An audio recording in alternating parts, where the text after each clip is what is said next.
Mga kaibigan, welcome back. Napakaganda ng pag-uusapan natin kasi napakagandang laban po pala nag-iintay sa Gilas Pilipinas natin sa Qatar. Tatlong malakas na national team, kabilang na po dito yung super team na nag-night-night sa Gilas. Pagkakataon itong bumawi ng Gilas natin sa Lebanon ni Arakji.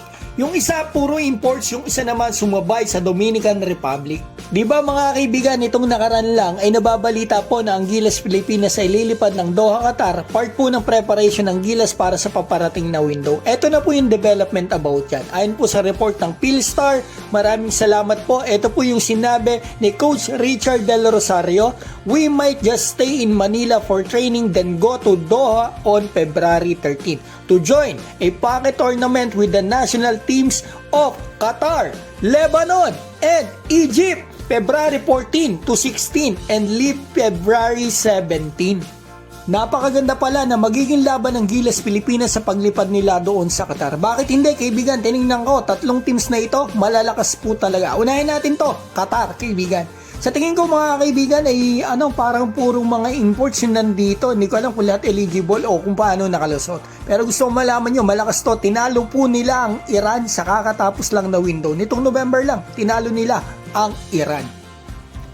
So punta na po tayo dito sa pangalawa, Egypt. Medyo malalaki rin to kaibigan. Nakita ko po yung lineup nila dito nga sa kakatapos lang po na FIBA OQT. Malalaki rin. Meron po silang starting big man na 7-footer na nagngangalang Anas Mahmoud. At eto mga kaibigan, sumabay pala sila dito sa Dominican Republic. Yan, nakikita natin 13 lang yung lamang. Yes, wala kang Karl Anthony Towns pero meron naman silang pumalit na NBA player din na si Chris Duarte.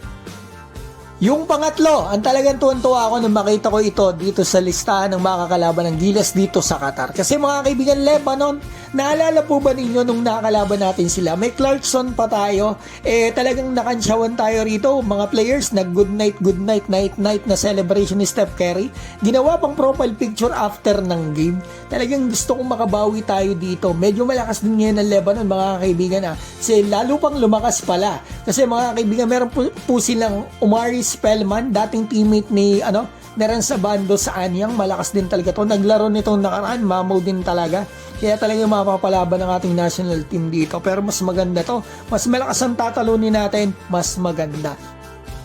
Sayang, hindi po makakalaro ang ating pambato na si Kai Sotto dito. Kung makakalaro lang sana si Kai, hihirapin talaga ang mga teams na ito sa atin. Ano po sa tingin nyo mga kaibigan? Kayanin kaya ng Gilas Pilipinas ang tatlong teams na ito kahit underman tayo? Especially etong super team ng Lebanon? Mag-comment po kayo sa baba mga kaibigan at maraming salamat po sa inyong pagdaan. Mabuhay po kayo.